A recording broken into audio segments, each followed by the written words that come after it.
In a previous conversation, we spoke about the role of conditions in leadership and how your leadership style, what you need to do as a leader, how you need to develop yourself as a leader, has a lot to do with the conditions that you're operating within. Another way of saying that is we have to look at the context for leadership. What is the context to make sense of what qualifies as good leadership, poor leadership, effective, ineffective, or even what constitutes effective leadership development versus not? And if we look at it both globally around the world as well as here within Australia itself, we see that the educational environment, much less societal environment, is one of high levels of complexity, that there's nothing straightforward, nothing somewhat simple. There's a lot of complex variables that are in play, whether it's community needs, parental needs, whether we now have issues around inclusion and diversity, whether we've got issues around different ethnic groups, religious groups, whether we've got changes in the Department of Education, whether we've got funding problems, or we got COVID, or we've got whatever it might be. We are in a context of high complexity, and that can lead directly to levels of confusion in our environment. We have confused thinking and policies coming from the Department of Education. We've got confused thinking and policies within our own school. We've got confusion as to how to understand, interpret complex situations, even within our own school leadership team. But because these areas of complexity and confusion are there, people go into stress and they start reacting. And so what happens under these stressful situations is people react and they see things as problems rather than symptoms coming out of the systemic complexity that surrounds them. And so they go into this fix-it mentality, this fix-it thinking. We got a problem, somebody fix it. And they reach for what Ronald Heifetz would have called out of Harvard Business School, a technical fix, a technical solution. Somebody find me an answer and let's do it, let's execute, let's implement. But because the system is complex, because it's so dynamic around us, almost any technical solution will not work by and of itself.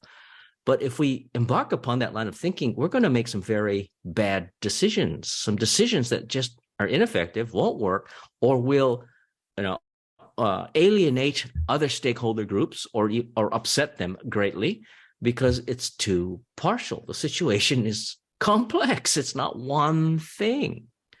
But that doesn't stop them anyway because they're stressed. So what poor leadership will do is now try and implement a technical fix-it solution, and then they're going to focus on compliance, over-focus on compliance, whether it's a new policy, new legislation, or a new method. They're going to now force a lot of people to try and do it. And when it doesn't happen, they're going to get all upset and complain that it's a culture problem, it's a staff problem, it's a bad attitude problem, it's a resistance to change problem, when in fact other people may be looking at this fix-it solution going, that's not going to work. And I don't want to do it because I can see it's not going to work to begin with.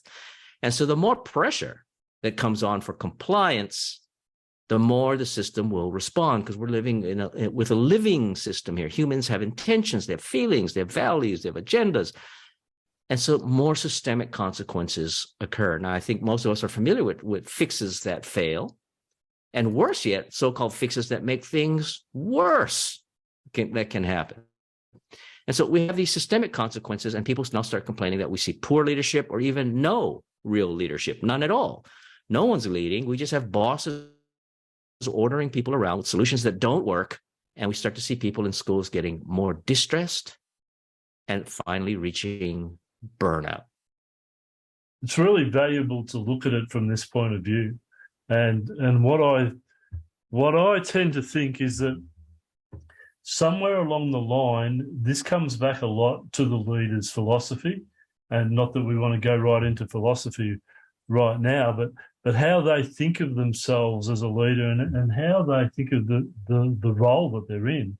I think a lot of leaders find they believe that a good leader can just come up with an instant decision all the time that's a wise decision. And so they feel hurried and they feel time pressure to make a decision.